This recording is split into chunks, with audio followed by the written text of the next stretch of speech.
pessoal, hoje a gente está aqui com o professor Marcos, muito obrigada, e ele vai nos esclarecer algumas perguntas sobre a causa animal.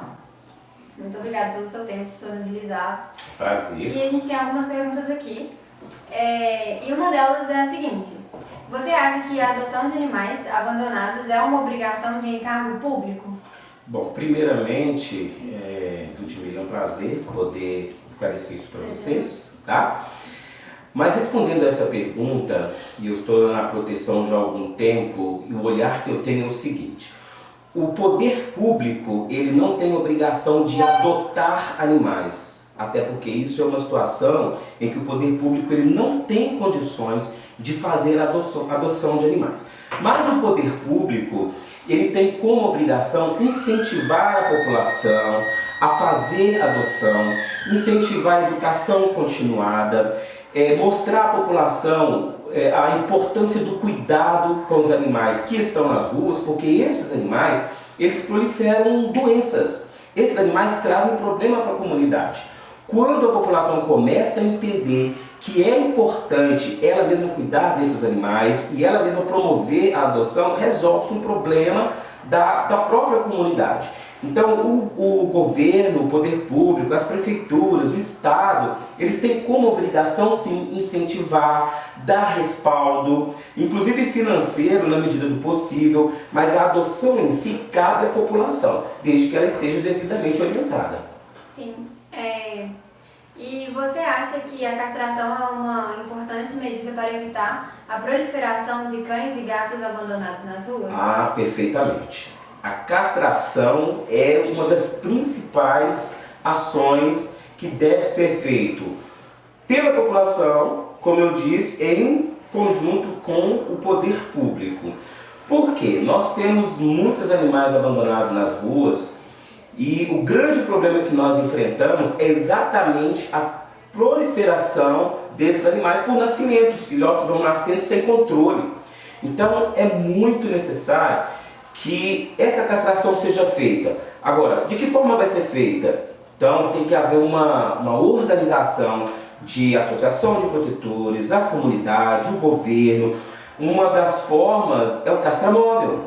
Se uma determinada cidade ela tiver 1, 2, 3 castramóveis, não importa, que estejam ali trabalhando constantemente para a castração desses animais, com certeza isso vai resolver muito dos problemas. Então a castração é uma das principais, isso é necessário ter. Sim. E você apoia a proibição de criação de animais via comércio? Bom, esse é um assunto polêmico, tá? As pessoas elas divergem muito de opiniões, e isso é natural entre os seres humanos.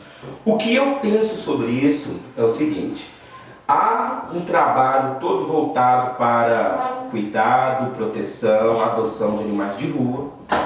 Há animais que eles vêm de um trabalho de criação, eles nascem em criadouros e eles são cuidados, normalmente animais de raça, tá? E que são comercializados. Veja bem, tanto o animal de rua que está abandonado precisa de um lar, quanto o animal que nasce num criadouro precisa de um lar. Então nós não podemos nem tanto ao mar, nem tanto à terra. O importante de tudo é ter respeito pelo animal. Nós não podemos dizer o seguinte: a venda ou a criação de animais, ela não pode acontecer. Agora, ela deve acontecer com responsabilidade. Sim. Nós temos ouvido casos e sabemos de casos em que fêmeas elas são feitas de prisioneiras, elas ficam em cárceres privados só para dar cria.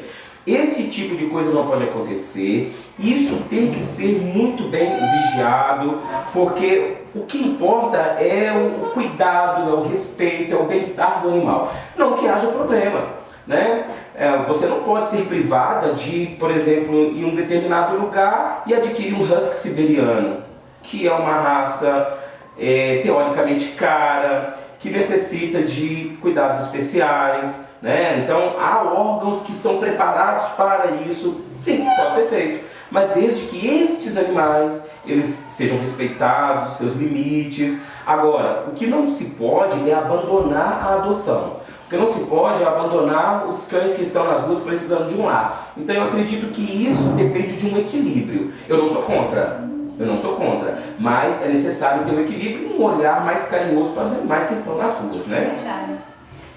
A próxima pergunta é: você acha que a medida ajudará a maior adoção de animais abandonados nas ruas? A medida que você fala de proibir o comércio de animais? Sim. Bom, isso reflete na resposta anterior que eu dei. Eu não acredito que isso vai melhorar quanto à atitude da população em adotar animais de rua. O que vai realmente ajudar é a educação, é o preparo da comunidade, ela ter consciência, trabalho de conscientização. Tendo ou não animais comercializados com respeito, tá?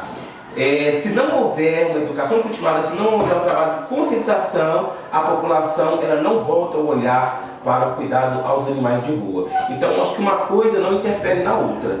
Tudo tem que ter o seu lugar, tudo tem que ter equilíbrio. Sim. A próxima pergunta é: como podemos ajudá-los com sua saúde e também com o seu emocional? Os animais de rua, muito bem. Quem está na proteção sabe os passos a serem dados, e eu recebo muitos pedidos. Marco, eu tenho um cachorro aqui na minha rua que está nesse estado. Marco, eu fiquei sabendo de um cachorro lá na Praça de Neves que está pele e osso, passando fome, assim. Marco, eu fiquei sabendo de um cachorro que foi atropelado. Então, o que eu sempre digo para as pessoas: o que pode ser feito em favor deles? Existem alguns procedimentos que nós fazemos sempre, tá? É importante dizer isso, com a orientação de um profissional capacitado para isso, que é o veterinário. Então nós apresentamos o problema, os animais de rua estão nesse estado, estão apresentando esse aquele sinal, estão com esse aquele sintoma, então os veterinários eles nos orientam o que fazer e nós vamos lá até o nosso limite e fazemos. Aquilo que passa do nosso limite, nós levamos até eles, até os veterinários, para que eles possam resolver. Então a questão dos animais de rua, para o cuidado deles, para o bem-estar deles, há procedimentos padrões. Esses procedimentos padrões necessitam de informação, você buscar informação para que possa cuidar deles. A forma de cuidar? É o que eu digo para as pessoas: o que eu faço, você também pode fazer, porque ambos somos pessoas comuns. Agora, a partir do momento que respeitamos, que amamos, que nós olhamos e queremos o bem deles, nós buscamos as informações e buscamos os recursos para os bens deles. E os recursos, as informações, elas estão aí disponíveis para nós. E sobre os casos de maltratar os animais, o mais absurdo que você já presenciou? Nossa, é tão difícil falar, mas recentemente eu chamei inclusive as zoonoses da minha cidade para um comércio que tem ao lado da minha casa, onde eles espancavam a cachorra. Espancavam, tinha uma cachorra lá e alguns funcionários desse comércio espancavam ela sem motivo algum. Eu chamei as zoonoses para poder intervir nessa situação. Eu já vi pessoas com seus veículos buscarem animais no canto da rua. Isso é uma forma de maltrato, uma das piores inclusive. O animal quietinho lá no canto da rua e eles irem lá com seus veículos buscar esses animais para atingi-los.